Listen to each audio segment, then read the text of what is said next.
So, are you DTFF?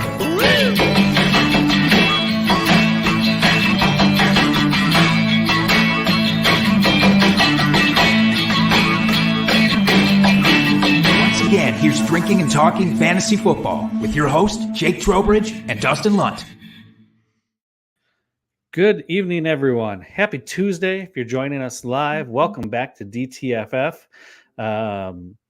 I am doing terrific. My co-host here, Jake, is doing karate for those that can't see us, which, selfless plug here. Join us on YouTube live every Tuesday when we are streaming here, and you'll be able to see Jake do his best Mac from Sunny karate impersonation ever. I think it's pretty accurate. If I had to say so, I would give myself a 9 out of 10 for the accuracy of Mac's moves. Oh, absolutely. No, I'm not criticizing. I'm just commenting on those moves. And what brings the karate forward this evening, Jake? I'm going to say it's my retaliation against what we had to watch last night on Monday Night Football.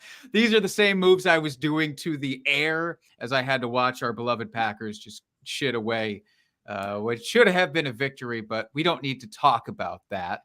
That's what brought it up.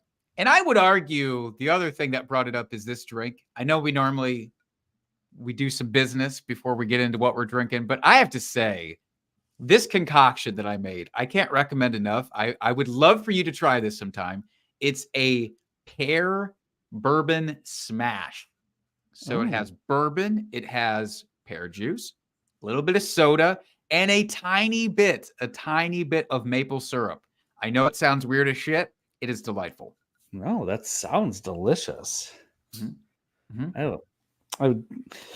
If you weren't so far away, I'd say bring one over, but we've already started recording. We're gonna walk a minute and a half from my seat so much to work. Yours.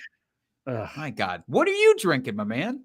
I'm drinking a local brew here, Central Waters. It's their Brewhouse Coffee Stout.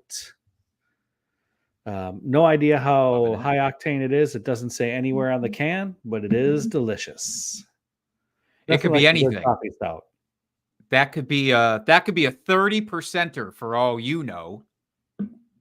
It does not taste like it, but that's okay. All right. Dave in the chat around today. What's up, Dave? Welcome. He's drinking the tears of his opponents tonight. Nice. I love that. I hope that means you got into just a gaggle of playoffs, or at least a playoff for that matter. Mm-hmm. And he says, Trade-a-Thon, baby. So not to bury the lead, but that's what we're doing tonight. That's right. All trades all night long. So yeah, should be a lot of fun. We got one more here. We got Albert joining us again in the chat. Hey, Albert, thanks for joining us. Speaking of playoffs, Jake, did you win any playoff games this weekend? Were you in any playoffs? Did your playoffs start? The playoffs besides our home league did not start. So I have advanced into some playoffs, and that's, thank God. And I got a first round bye in one of those playoffs, which is so crucial because I was rostering Justin Herbert. So I'm going to need to take that week to find a quarterback replacement, probably. That's not. It's not going to be Easton Stick. It's not. Oh, hell no. It's not going to be Easton Stick. But I feel okay. I feel a lot worse about what happened in our home league. We talked last week. We're both out of the playoffs in our home league. Just garbage. But I posted, I'm going to vent about this, not just the weekly high score. I posted the highest score of the year from any team in the league from the comfort of the loser's bracket. You just love to see that. Congratulations, Jake. Doesn't that feel great? What the hell? Why just rub salt in the wounds, Yeah, well, Jake, at least you're looking up here in the consolation bracket, where I have to go against you this week. If you looked at the matchup, I did not. So yeah, we are going against each other in the consolation bracket. I don't know if I like going up against this buzzsaw that is Jake's team here. Right where I wanted everybody in week 15. That's going to be interesting. But look, if you're out of the playoffs like we are in a bunch of ours, like I'm out of the playoffs flat out in a bunch of my leagues as well. So what do I have to do? I have to start looking towards 2024. I have to start debating about the players that I actually want to keep on my roster for next year and who I want to shove the hell off to a contender. So I think we're gonna have some of that discussed later on in the show. Mm-hmm. Review some actual trades that were submitted to us from Reddit users. If you are live with us and have a trade that you're considering putting through, put that into the chat. Let us give our 2 cents, and then we'll give some player analysis in the mix of it. Yeah. And I actually made a trade over the weekend here. I know we discussed it a little bit watching football on Sunday, but we'll bring it up here as we're going through trades just so we can talk about that and get your opinion after you've had a couple days to marinate on it too. Yeah, I love to marinate. Yeah. So unfortunately, no drunk trade this week, folks, because we're doing all trades. We just thought that'd just be a little bit much. But don't worry, we'll be back with our regularly scheduled drunk trade of the week next week. Mm-hmm. But we do have a shot bet to pay out, Jake, and you're already holding it up. So we know who won this bet. Finally, off the losing streak here. I am. So off we had just to remind everyone, we went Jared Goff versus Justin Fields in total fantasy points. I took Fields. Ended up being Goff with a paltry 8.4 points and Fields with 24.7. Back to those things that Justin Fields likes to do. So, Jake, I turn the ball over to you. Thank you. Just like Jared Goff did against the Bears defense. That's nice. You know, Isn't how that he nice? turned the ball over a bunch. All right, Dustin, you are an amazing fantasy football prognosticator / genius. Cheers, sir. Thank you. Ooh. That Irish whiskey hits different as a shot, I tell you. Oh, but so good. So good. So right. All right. Now, there's a couple of other bits of business that I do want to get into before we jump into the main event. Because last week, you know, if you were following last week, we're being mindful of the majority of folks who are either in their playoffs and just say, fuck it, it's me time. I'm going to make my own decisions. I don't need you. Or the people who are out of the playoffs and still are interested in doing fantasy football. So we had some DFS action last week. We did a DraftKings lineup. We did some underdog pick'ems last week. So we want to give you full transparency and the results of that. Dustin, we were so close to cashing on DraftKings. I blame the fact that we had to sub out Taysom Hill because Taysom Hill didn't start. I think that's what secretly did it to us. Yeah. We actually were very close to cashing, but ultimately underperformed with the likes of Zach Moss, Jamar Chase, and David Montgomery, all giving us the Burr shivers emoji from DraftKings that they like to do. Oh, yes. Snowflake, but I like to just think of it as the shivers. Jaden Reed, oh boy, not to pull that Band-Aid off too early because we'll talk about it later on in the show, but that guy lived up to expectations for us. Cortland Sutton crushed. Jake fucking Browning dominated for us. Huge game. One of the top scorers on the slate, but ultimately just couldn't cash. That is too bad. And I'll take the Zach Moss blame here just because I was very high on him here for both the DraftKings and Underdog. So for our Underdog lineup, we did not cash out either. We did the pick 5. We got 3 out of 5 correct, but still no money. So we had Justin Fields higher than 189.5 passing. He ended up with 206. We hit on the CJ Stroud lower than 256.5. He only had 91. And then Bryce Young lower than 188.5. He had 137. So those 3 right on the ball. The next 2, disappointing. And like I said, the Zach Moss, I take full responsibility for that one. We had him going higher than 77.5 rush yards. He only had 28 in what was obviously kind of a blowout by Cincinnati. And then the other one, which I'm surprised with that we didn't hit this one, we had Desmond Ridder going lower than 215.5 against Tampa Bay, and he ended up with 275 yards. So he had a big day there, which neither of us were expecting. But that's the way the cookie crumbles. Indeed. And now, was that a mustache? Was that a finger mustache that you just put up to your face? Walter Cronkite. Oh, I didn't realize that the finger to the face was the de facto Cronkite look. That's on me. No, Bruce Almighty, nothing. Oh, I got nothing. Nope. No. That went right over. I'm sorry. I like to be involved in our pop culture references, but I couldn't get there. That's on me. Boo. Go back and watch that movie. All right. Fine. I'll do it right now. I will head the hell out of this show. Not before we get to our trade-a-thon. I would like to say that I have some sort of awesome drop to play right now that signifies it's a trade-a-thon. I don't. So that's on me. Instead, what I'm going to do is give us a little bit of dance pop that StreamYard automatically plugs and plays for us. Here's our drop. Oh. Ready? Yep.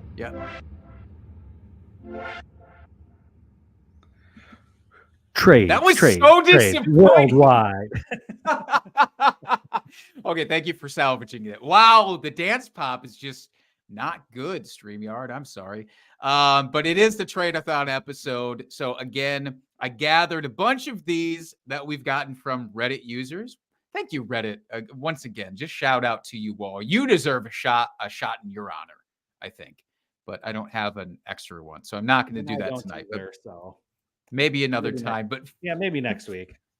For now, let's start the trade-a-thon off with Reddit user Figures. Just Figures. That's it. Lowercase. They say, thankfully, this didn't get accepted. I was getting high on preseason reports and offered Puka Nacua for Sean Tucker. Some of you might be asking yourselves, who the fuck is Sean Tucker? Exactly. Exactly. Sean Tucker is like the third string running back for the Tampa Bay Buccaneers. For what it's worth, Dustin, I remember liking Sean Tucker and going, that's my handcuff for the season. Yeah, he was getting a lot of buzz, especially with Rachaad White. You know, there's a lot of people that were very split on what we thought he could do this season. I remember Sean Tucker. I remember him being a thing, but ultimately nothing, unfortunately. Yeah, he's done Puka. Very next to nothing. Oh, Puka's been a revelation this year. True revelation. And sometimes this just shows you that some of the best trades are ones that you don't make. Boom. Boom. I could not have synopsized this one better myself if I tried. I am curious with this trade. Obviously, we know how the trade worked out or didn't work out. Obviously. But when it is preseason and we get all this buzz around certain players, there's always the buzz that comes out on social media. How much do you try to abstain and put your blinders on versus how much of that shit do you take for real? How much of the training camp reports do you take for real? Or do you just treat it as white noise? Oh, for the most part, I treat it as white noise, unless you're really seeing some of these players like getting the ones treatment where they're not playing in preseason games because they are slated to be starters. Then I take that kind of buzz a little bit more seriously because the coaches are actually telling you what they think of these players and they don't want to expose them to extra injury because they're going to be with the ones and starting at the beginning of the season. So when I see something like that, I pay more attention. But if it's just a regular preseason game and, you know, Sean Tucker rips off 100 yards and a couple of tutties, well, that's probably because he's playing with the third, fourth stringers. And he's a little bit better than that caliber of player, especially going against those vanilla defenses in the preseason. Yeah, absolutely. I'm starting to shove away all those reports. I even started it this past year because I recall 2 years ago, 2 off seasons ago, the big hubbub was Josh Jacobs is garbage. They made him play the Hall of Fame game. Nobody plays the Hall of Fame game. And then Josh Jacobs went on to become like a top 5 running back that season. And I think that type of thing solidifies. Just try to abstain as much as possible. Like you're saying, I think there's some things you can pay attention to that makes sense. The bulk of it honestly does not mean shit. So figures, enjoy your Puka Nacua. We will be talking about him later on in the episode, so I don't want to give away too many spoilers here. And instead, let's move on to trade number 2 in the trade-a-thon. This one comes from the Grizz Whisperer. They traded away Austin Eckler for Dalvin Cook when they were both going into their age 27 seasons. It's not working out. That's them saying that not me, but I concur with their sentiment. So yes, I think this is a good point to talk about. We don't have to talk about Dalvin Cook. He's toast. We know the case. He's cooked. Well done. Did you? Okay, wait. Now I have so many questions. Are you saying well done to yourself like good pun, or are you saying well done like he is cooked well done? Like he's cooked. Well done. He's cooked. There's so many layers to that. Yeah. Oh my God. Congratulations. You know what? When I'm that good, I'm that good. I don't even know it. All right. So age 27 seasons for these players, by the way, was last season, not this season. So Austin Eckler and Dalvin Cook, even last season, Austin Eckler was smashing. I believe top 4 guy last year. Yep. Was he the number 1 in PPR? He might have been. He may have been. He was very high up, top 3 at least. Dalvin Cook was already starting to kind of fall off last year in terms of his consistency. But Austin Eckler, he's now 28. He is now currently in full PPR, ranked 22nd overall after all the bye weeks have shaken out. So we don't have to do the points per game thing, really. What do we do with Austin Eckler? If you are in a dynasty league right now, what do you try to get for Austin Eckler? Recently? If I'm out of the playoffs, I would try to get a couple of seconds maybe for him. If you're able to. I don't know. I don't even know if you could get 2 seconds for him. Maybe a second and a third, or a second and a young upside piece, maybe. I think just we've seen the wheels fall off, basically. He had a great run, undrafted free agent, did better than anyone ever expected. But yeah, he's 28 now. That's typically the time where most running backs start to decline. And I know this Chargers offense as a whole hasn't been great this year. It's been disappointing all around, except for Keenan Allen. I mean, he's been doing Keenan Allen things, but I think from what we were expecting at the preseason and going into the year, we expected better things for this offense and this team in general. So is it a function of the offense and the coaching, or is it, Eckler just hitting that age cliff? I think it's probably a little of both. And if I could get rid of him at this point, I would definitely try to do that. Yeah, I was curious about what his perceived value is right now. So every once in a while, just to check in on this sort of thing, I go over to the Dynasty Trade Calculator website. It is fairly useful, and they do update this fairly frequently to gauge what it is. When you pump in Austin Eckler and you put in the 109 for the rookie picks on the other side, the 109 vastly outweighs Austin Eckler's value. That doesn't surprise me. You would have to go to the last pick in the first round to get comparable value for him right now, for the 2024 draft class, that is. And I think, like you said, I think you might be lucky if you get that. Yeah, the team would really have to be, obviously, they think they're going to win the championship. And if they came across some sort of running back injury on their squad that they feel like they need someone. But Eckler just isn't giving you those upside weeks anymore. RB22, That's not even a good RB2 at this point, you know. Those are AJ Dillon numbers at that point. My Yeah. goodness. So I mean, yeah, you'd be lucky to get the 112. Like I said, I think if you get a second, like a random second and another like small piece added onto it, maybe 2 seconds if you're lucky. That's about as the best as you're gonna get, I think. The good news is Austin Eckler does have favorable matchups for the remainder of the season for the fantasy playoffs. He had a good one against Denver. He was the RB8 last week. He gets Vegas.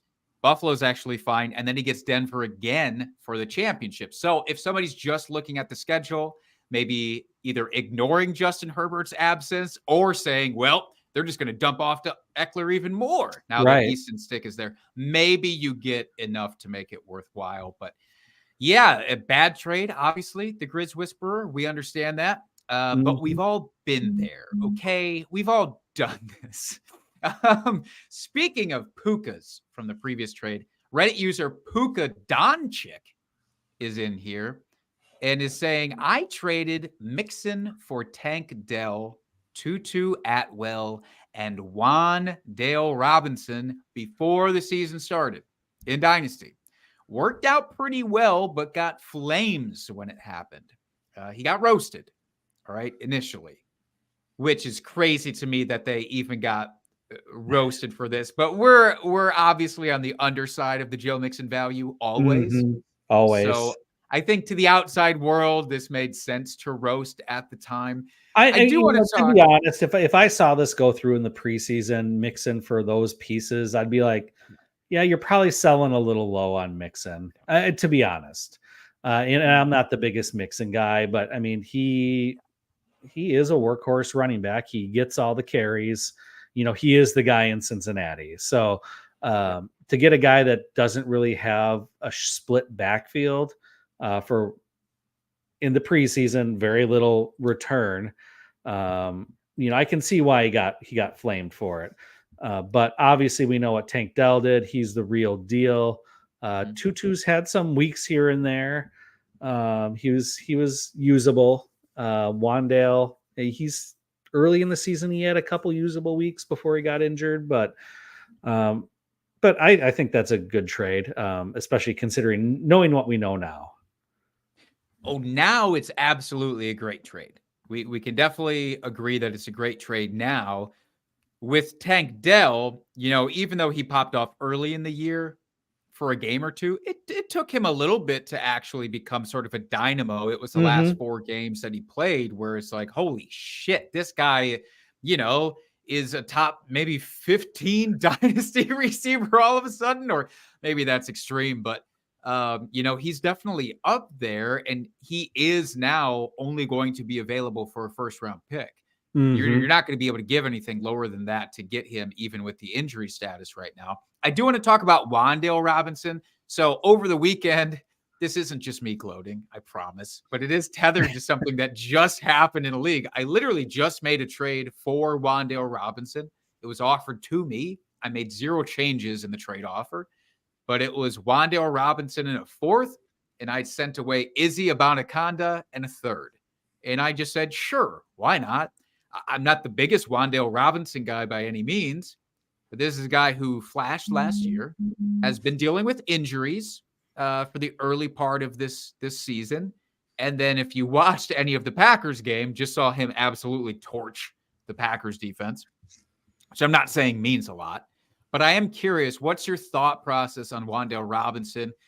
Is he somebody that you think will be, you know, usable consistently for your team going forward? Or is this a guy who's just going to, you know, there'll be some spike weeks, but otherwise avoid? I'm hopeful that his kind of injuries here have gotten behind him. You know, to start his career, there's been plenty of guys that, you know, have had injuries to start their careers, and then all of a sudden it just injuries turn off, and you know they end up being, you know, consistent players. I'm hopeful that that's the case for Wandale here. I do think he could be like a usable flex week, flex player, definitely a bye week fill-in type guy. I don't know if he'll ever crack your roster on a consistent basis. I don't know if he's got that kind of upside, especially with where the Giants are right now as an offense. But I do think, if he does stay healthy, he'll have that flex appeal to him.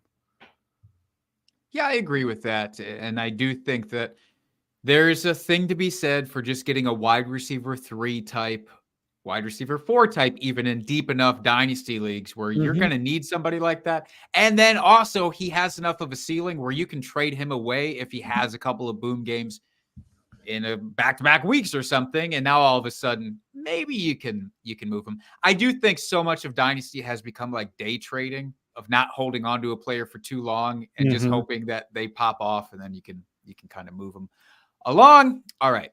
And we don't need to talk about Joe Mixon. We understand where we stand with Joe Mixon at this point. Trade number 4 in the trade-a-thon here comes from Blackout Drunk on Reddit users. So it's going to be good. They said, all of my trades are drunk trades, first and foremost.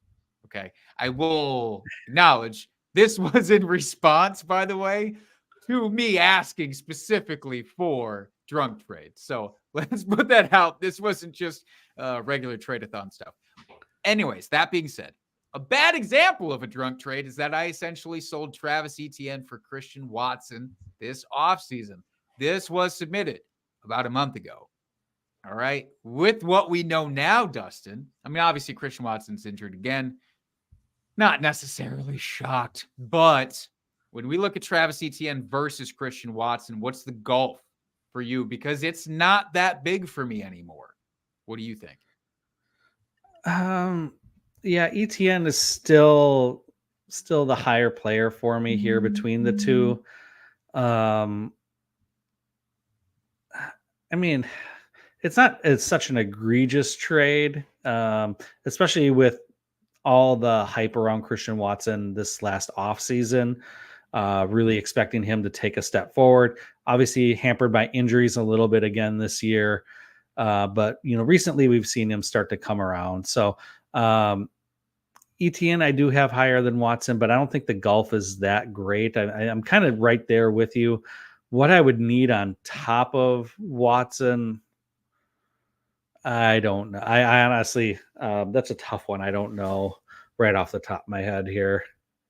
I think at this point, I'd be okay with it getting a second round pick on top of Christian Watson for Travis Etienne. I am a noted underseller of running backs, though. I'm at the stage with Dynasty where none of these guys, outside of your top 2 or 3 running backs in Dynasty, mean that much to me. It's so hard to get consistency from them. I don't know that Travis Etienne is going to be ultra consistent going forward. Right. So basically Christian a couple Watson's seconds for Christian Watson. Yeah, I think that's fair. Yeah. So I don't think it hasn't resulted in such a terrible thing that Blackout Drunk probably assumed when this trade was actually made. I still would want something on top of Christian Watson for sure. I do want to pop in here in the chat. Ronald McDonald in the chat. Hi, Ronald. Asking, what should I do with David Montgomery in Dynasty formats? So I will just jump in here real quick, Dustin, and add on to my thoughts about running backs in Dynasty. David Montgomery, very usable piece for you. Absolutely. Has probably really helped out your team in Dynasty this year. Can you trust that he will be back next year in the same role, getting the same usefulness? No, because you can't trust that from the garden variety running back.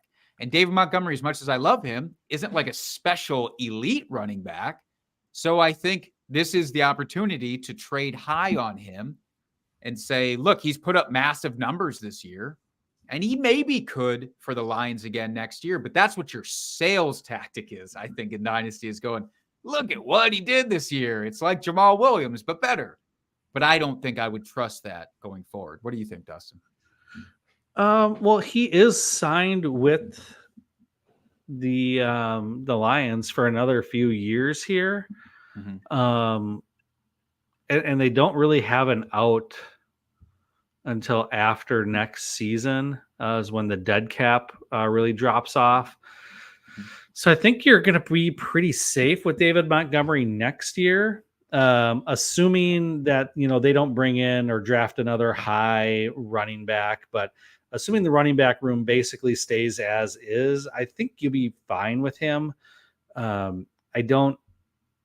just don't see the Lions giving the bulk of the carries to one running back or the other. You're going to have to deal with the split backfield, but I think Montgomery will continue to get a lot of the carries between the between the 20s, grind out those yards, but then also be their goal line back as well, and get ample opportunities to hit the goal.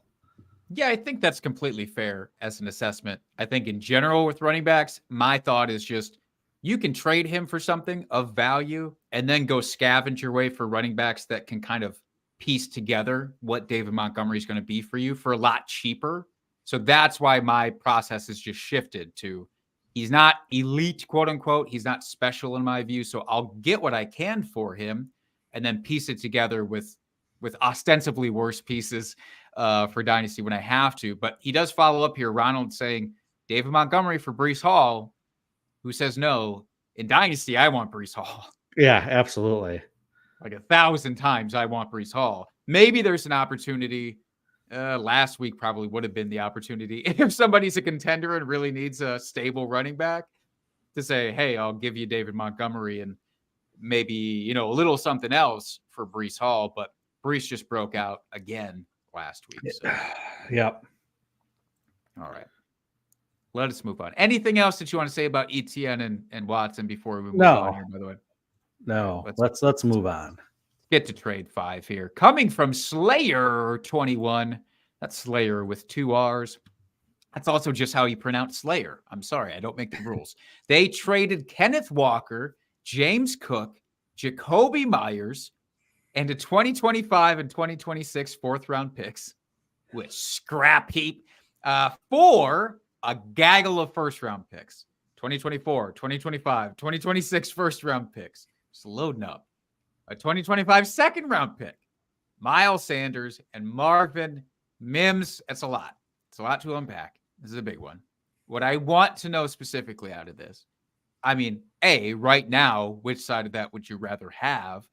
Give me B, all the 1st-round picks. I was going to say, what's the best piece in this? And you get a 25 second and Marvin Mims on top of it, who has flashed. I mean, yeah, give me that side. I mean, in what world are you going to get a 1st for each of Kenneth Walker, James Cook, and Jacoby Myers?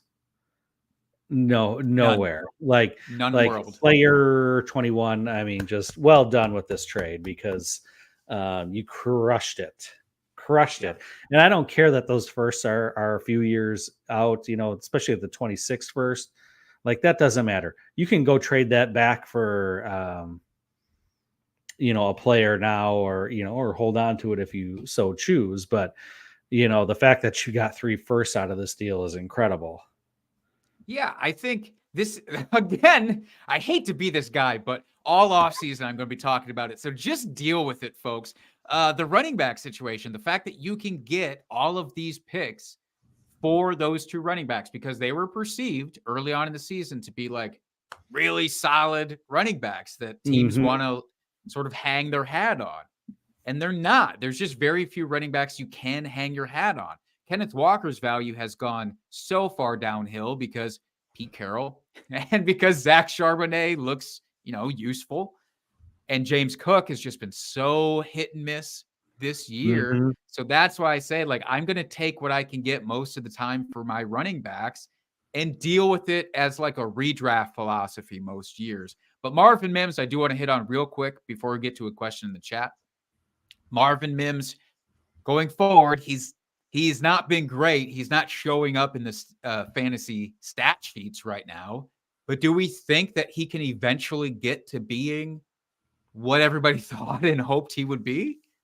I do. I have a feeling that Jerry Jeudy is either going to be cut or traded this offseason. Just because he has looked so poor this year. Like, he is just something just doesn't seem right with them.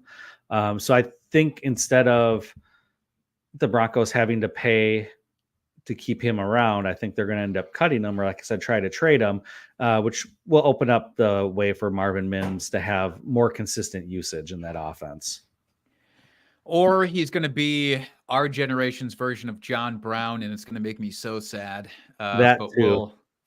we'll see. It's really up to the coach at this point if Sean Payton's going to realize his potential or not. In the chat, by the way, the fantasy football Joker, what's up, Joker? Traded away Nico Collins and Rondale Moore. Got back Jerome Ford and a fourth on a contender team. Very important here. So here's what he had. He had Derrick Henry. He had Kyron Williams. And that was it for running backs. Wide receiver was stacked. Was, this is the key word here, Justin Jefferson, who got injured almost as soon as he came back, unfortunately. Tyreek Hill, same deal, got injured in this last game, is day-to-day. Stephon Diggs, Amon-Ra St. Brown, Cortland Sutton. Oof. Heavy on the wide receiver, right? Mm-hmm. So he's asking us to grade this trade with that information. Nico and Rondale Moore versus Jerome Ford and a fourth, knowing that it's a contender. I will throw it to you first here, Dustin. What's your thoughts on this? Well, just a little bit of extra context he threw into the chat here too is that RBs are sparse and held tightly. It's a 16-team dynasty league, so waivers are basically non-existent. So yeah, if you're contending and you're making that push for the playoffs here, I don't mind making this trade at all. Jerome Ford, he's a starting running back. We don't know what's going to happen with Nick Chubb.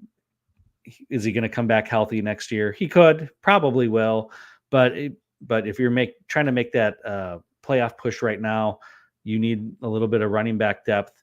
Nico Collins, we know, just got injured. We don't know what his status is, if he's going to be back.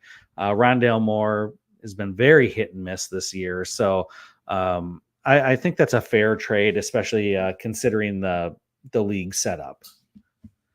Yeah, with the league setup, with it being a 16-teamer, running backs are already hard enough in your garden variety, like 12-team league. So I understand that.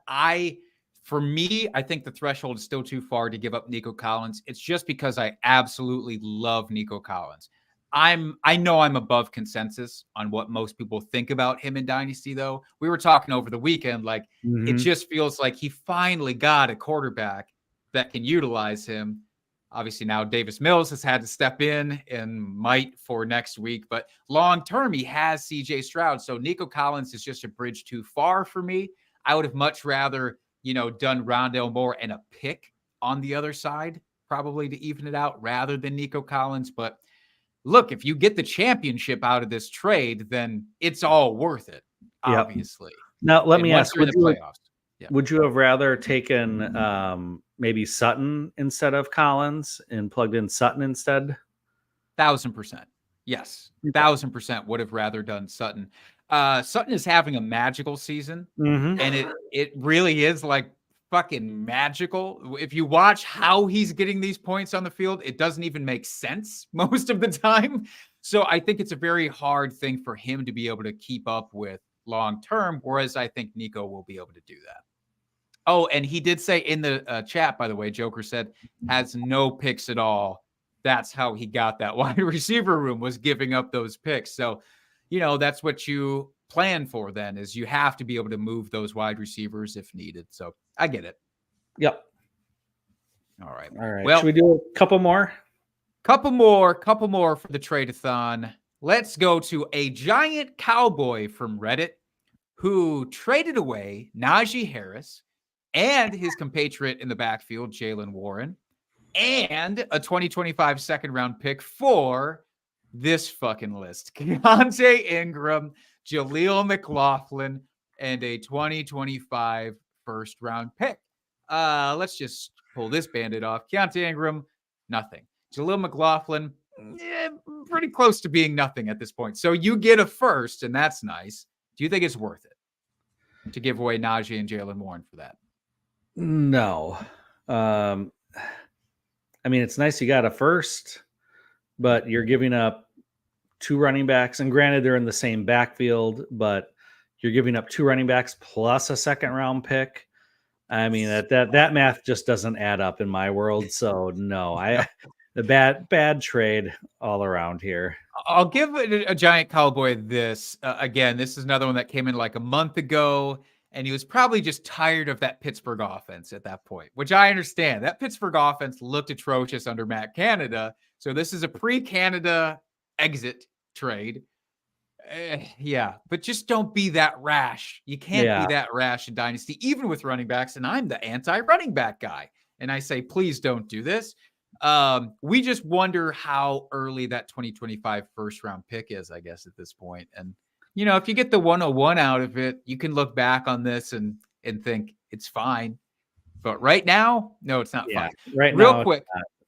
Jaylen Warren value for you in Dynasty, because I do think people are wondering, is he the next Tony Pollard? Do I think he's the next Tony Pollard? No, I don't. But I would probably give up a second for him. I think that's probably the going rate, just because he is a usable running back. He probably will end up, seeing more and more of the workload in that offense. Or if he ends up going somewhere else, he'll probably get a shot at being the 1A in a backfield. But I don't know that he's ever going to have a backfield to himself. And just while he's flashed at times, he just hasn't taken over the backfield for one completely on his own. So that's why I couldn't give anything more than a second for him. Yeah, I think that's fair. I think when you look at this at just a pick evaluation spot, this is like 4 second-round picks for a first. That's kind of how I math this out, and I don't like that. Ronald McDonald in the chat, by the way, saying that first-round pick will turn into Marvin Harrison Jr. So if it does, that would be very exciting for you. And again, you can look back fondly on this trade. All right, trade number 7 in the trade-a-thon. This happened in week 5. I had to note that here. Before the season... week 5 is when this was submitted. Before the season, I traded Justin Herbert and Jamal Williams for my 2024 first that I had previously traded away. 2024 first plus Aaron Jones and Dak Prescott. That's the super flex dynasty trade that occurred. In week 5, they said, I don't think it has worked out. Aaron Jones has hardly played, still true. And Dak stinks. No longer true. Not true. So with this benefit that we now have for the Dallas coaching staff, and this is probably the point where we have to begrudgingly appreciate what Mike McCarthy has done in the last few weeks. Yeah. I mean, you got to give them credit. Dallas has looked great. That offense has started to click. Why out of nowhere all of a sudden they became this high powered, we don't know. And I don't want to know what sort of deal with the devil McCarthy had to make here, but we'll just take it because it's fun for fantasy. We love seeing all those points. I do think that this trade has worked out for you here, KD Dynasty. Yeah, I mean, you're getting your first back, and obviously you didn't think you were doing well as a squad, so you really wanted to get that back, which is always important. Aaron Jones, he's been a wash, so that hasn't really helped any. And then Dak obviously has helped your quarterback situation. So I would guess you're probably going to make the playoffs based on this trade. But I think that worked out well for you. Yeah, it's kind of a double-edged sword, right? Dak Prescott's doing so well that you might have found yourself in the playoffs, and now your 2024 first ends up being a late one because you got too good. Obviously, we don't know the rest of their team, so it could just be Dak and nothing. But in Dynasty right now, I mean, straight up, Dak over Justin Herbert looks comfortable to me. We have to know probably what happens with Kellen Moore with the Chargers. Does he get another year? Because if so, then I would say Dak Prescott may be the better dynasty guy right now. That sucks. Yeah, hard to say. I hate that. They're awful close, though. I hate that we had to do that. Okay, last one, and then let's move on. But we'll do this last one, and then we can visit mine real quick here. Oh yeah. Oh God. Yeah. You know what? This isn't actually the one. We're moving past you, Illusion of Toast. Sorry, we already talked about Wandale. That's not who I wanted to get into. I wanted to get into this. All right. Swarm of Sloths. Great name. Said, I'm addicted to adding running backs, and I traded George Pickens plus a 2026 second round pick. That's a big time future pick for Javonte Williams and a 2024 second round pick. This happened before week 1. So flashback, Javonte Williams dealing with the injury coming off of that you were very concerned about. They say, I'm kind of kicking myself for it now, but time will tell. This again was submitted a few weeks ago. No, give me your thoughts on this. You should not be kicking yourselves here, Swarm. I'm not as high on Pickens as probably consensus is. So I think trading Pickens and a 26 second round pick. I mean, that's 3 years out from now for Javonte, and you got a 24 second back in return. I mean, I think that's just great. You just made money on that. And Javonte, while he started the year slow, he's been coming on lately and been doing okay. Is he what we expected pre-injury? No, not quite there yet, but he has kicked up the juice a bit and has been giving you some consistent fantasy production. So yeah, I think that worked out well for you. Yeah, again, I'm noted anti-running back guy in Dynasty, but even I liked this trade, which is why I wanted to highlight it, because just the 2026 versus 2024 second round pick, that even can't be discussed enough. You're moving up 2 years. The 2022 pick might as well not exist in my mind. I will take 2 years of picks, 2024, 2025. That's fine. But that's where I draw the line. We start moving beyond that. That is all made up, fictitious money that it truly doesn't exist in my world right now. So I already preferred Javonte Williams over George Pickens long term. And then you get a move up, like you said, 2 years in that pick. So, all right, that's the end of the submitted from the user trades. Dustin, you've got a trade you want to talk about. I do. So I'd been working on this trade for about a week. And the guy I was working with, what's that? Putting in the time. Yeah. Well, I will admit my trade partner here, he was very consistent or very insistent and very much like he wanted to get this trade done. So he is a contender. I am out of the playoffs. So we'll just lay the groundwork here. I'm in a bit of a retooling, not really a full rebuild, because I'm like 6-7 or something, just under 500, but definitely out of the playoffs. So I'm like, okay, I'll retool. He was interested in getting some more points on his team with Keenan Allen and Alvin Kamara from me.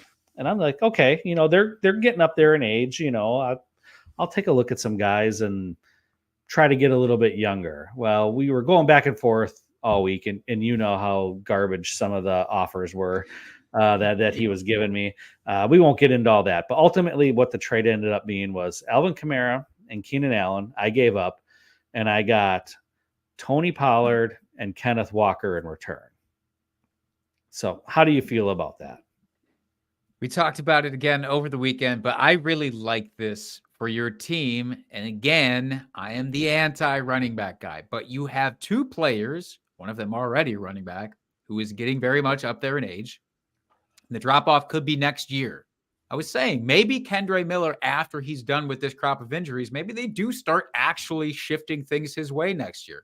Very reasonable. Keenan Allen, could he keep it going? Yeah, he could definitely keep it going another year. But as a rebuilder, you have to be willing to take what the best offer is. I don't think you're going to get a better offer than that for these two guys. Mm-hmm. So Kenneth Walker, and I think this was your mindset anyways, Kenneth Walker and Tony Pollard, it's like, let me sit on them for a week, and then I'll probably just move them anyways and get picks or get even younger players or wide receivers or whatever. Yep. But I like it as the first trade in a series of trades for you. Yeah. That's my thinking exactly, is I'm going to move these guys. They both have that name value, especially Pollard in that offense. Walker, I know he's been a little bit dinged up, so maybe that's going to have to wait until the off season at this point. Not that I'm in any hurry whatsoever. I'm not just going to give up these guys for nothing, But my thinking is that I can get a couple of get some picks or some higher upside guys, and because I'm not super high on either of them myself, but it was nice to get younger in this situation. Yeah, you got to do it, and you're running out of time for the year to be able to do it and move on from those pieces. So I commend you on that one. I think that's a very good trade. All right. Well, that was a good way to end our trade-a-thon here. So let's start to wrap things up here, going with our starts of the week. And Jake, last week, we both hit very well on our starts. Jake, you had Jaden Reed going against the Giants last night. Excuse me, ended up with 20.5 fantasy points, finishing as the wide receiver 6 on the week. Ooh. And then I took Rachaad White going against Atlanta, had 21.5 fantasy points, finishing as the RB6. So we both deserve a pat on the back for that one. Jake, who is your start of the week for this week? I actually did a last-minute switcheroo here. There was 2 wide receivers that I thought were going to benefit from both matchup and lack of availability from other wide receivers on their team this week. I started with I started with Noah Brown, but I moved over to Zay Jones, who is facing Baltimore this week. Not the pristine matchup on paper, but Zay Jones, this blew my mind. This man saw 14 targets last week with Christian Kirk out. Christian Kirk obviously out for the season. Zay Jones has been very sparsely utilized this year, mostly because he himself has been injured off and on. But because he had 2 guys in front of him in Calvin Ridley and in Christian Kirk. And you know how I feel about Calvin Ridley. I don't trust that fucking guy at all to deliver for you in fantasy. So I think that Zay Jones, 14 targets, that's a high barometer. I don't think he's going to clear that again. But I wouldn't be shocked if he got 9 or 10 again against Baltimore. And I do think this could end up into a low-grade shootout. So I love Zay Jones for at least double-digit fantasy points this week. Nice. I like that. And me, I am going with a wide receiver as well. I'm going with Puka Nacua heading against that Washington defense. They're very susceptible. Puka, we've seen do Puka things this last week. I know he's been a little volatile lately, but I do think this is going to be a game where he's going to see plenty of targets and he's going to do all right for you this week, fantasy-wise. Wide receiver 1? A wide receiver 1, not the wide receiver 1 this week? I think he could be a wide receiver 1, yeah. Okay. I almost put Matthew Stafford as my start of the week, by the way, and then I saw Puka was in here, and I didn't want to just overload on the Rams. Oh, but I'll throw that out as a bonus. I'll throw that out as a bonus. I really love Matt Stafford this week, so find a way to get both of them into your plays and do a little stack. One last question here in the chat, by the way, from Ronald, is asking this trade. So this is a 2 quarterback. It's a super flex league. Is this a smart trade in our minds? Do I trade away Patrick Mahomes for Kenny Pickett, Zach Wilson, Daniel Jones, and Tua Tagovailoa? I read them in the order that they were presented. That was not me burying the lead with Tua, by the way. What do you think about just getting this gaggle of quarterbacks in return? No, I don't care if it is super flex. I mean, you're trading one of the best quarterbacks in the league away for a good quarterback and then a bunch of garbage quarterbacks. So I just great for Tua Tagovailoa, by the way, especially for fantasy. I'd say great, not good, but I'm still with you. No, that's fine. I just my point is we know Patrick Mahomes I mean, if you want to count this as having him have a down season this year, so be it. I would still take Patrick Mahomes over all that. Tua, I mean, yeah, he's been great this year. And obviously the concussions, hasn't been a thing after last year, but still kind of got to be in the back of your mind a little bit just because he's, been unscathed this year. Anything can happen, but that you could say that with any player. But then, yeah, Daniel Jones, Zach Wilson, Kenny Pickett. I mean, the only starter there right now is Kenny Pickett. I mean, Zach Wilson, yeah, technically he's starting, but that's only because Aaron Rodgers is out. Daniel Jones, I can't imagine he's going to be in New York after this year? Will he get a backup job somewhere? Probably. Wait, well, hold on. You think Daniel Jones is moved because of Tommy DeVito this year? Is that No, what I'm not guessing? because of Tommy DeVito, just because he's not a great quarterback. But he's got such a massive contract. I don't even know if they can afford to unload that contract. Maybe. I don't know. I just don't have confidence in any of those players. And while, yes, it's nice to have, as much depth as possible with quarterback in Superflex, I don't know. It's Patrick Mahomes. I would have a real hard time moving him. Yeah, I'm with you in the end. We got to the end at the same place. We just quibble about the stuff in the middle, I think. But yes, I still want Patrick Mahomes and those 3 extra bench spots that you don't have to drop for these other 3 quarterbacks. Kenny Pickett, I really am concerned, like super concerned that he is replaced very, very soon. Yeah, I stick with Mahomes. Just stick with Mahomes. That's what we're saying here, Ronald. Yep, absolutely. Beautiful. So I know this week, Jake, to finish things off, is supposed to be my pick for the shot bet this week. That's all right. Although I do remember you saying this weekend that if at some point during our home league fantasy playoffs we were to go against each other, you would like to do some sort of bet based off of that. If we can and here we are. So I'm guessing, since you had this idea, what are your thoughts as far as doing a bet based on this matchup? I would like to do a bet based on the matchup. I think it's a little passe to just do fantasy points versus fantasy points. Although, God damn it, if I don't beat you this week, even though we're both out of the playoffs, if I lose to you 3 times in a single season, I just need to drink a vat of Fireball, I think. But I would like to do a position versus position from our teams rather than from NFL teams, which is the way that we typically do it. All right. So go. No, just no. You hit me. Oh wait, it's your turn to make the pick. You don't want to make the pick? Huh? I'm just trying to look at both our squads here. All right. Let's do this. Position reposition. Let's do this because it worked out so well. Okay, we can do both. We can do both position from our teams as well as from the NFL teams that are facing each other. We're gonna do Breece Hall versus Devin Achane. The Jets and the Dolphins play each other this upcoming week. It could not be more perfect. So let's do this thing. Breece Hall versus Devin Achane. Who you got? Oh, give me, as much as it's going to pain me, give me Breece Hall. This isn't just you going against your own team. This is you going against your drinking buddy. I know. Season. Holy shit. Holy shit, guy. All right. I wasn't expecting that. I got to be honest. I thought, well, I'm just going to get Breece Hall, and this is going to be wonderful. All right. I mean, I'll take Achane. I think Mostert's going to outscore him again this week, but let's do it. All right. We'll revisit this in a whole bunch of sorrow next week. There'll be a lot of sorrow on both our ends, I'm sure. Even though one of us will end up victorious, it probably still will. Well, let's be honest. You're going to end up scoring another 230 points and myself off again while being excellent. All right, Jake.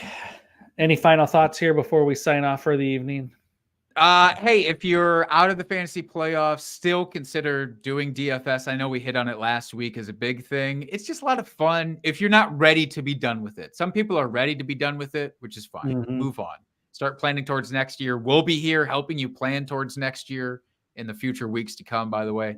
But if you're not, hop on to DFS and enjoy. If you have any questions about that, hit us both up on Twitter. Yep, that's right. You can hit Jake and my partner here at Jake Trowbridge. You can find me at FF Dusty Dog, and you can find the podcast handle at Drinking Fantasy. Hit us up at any of those. We will definitely respond to any of your questions that you may have. Hey, Josh. Welcome to the show. Better late than never. But yeah, if you guys haven't so far, go give us a rate and review wherever you review your podcast. We definitely appreciate it. And then subscribe to us here on YouTube. If you have not done so, you can catch us live every single week and join in the chat here, and we can answer your questions live. And makes things a lot of fun when we get that great interaction from all of our fans out there. So thanks to everyone in the chat today. It was great. Another great show. And as always, keep drinking and talking fantasy football. Cheers, FFers.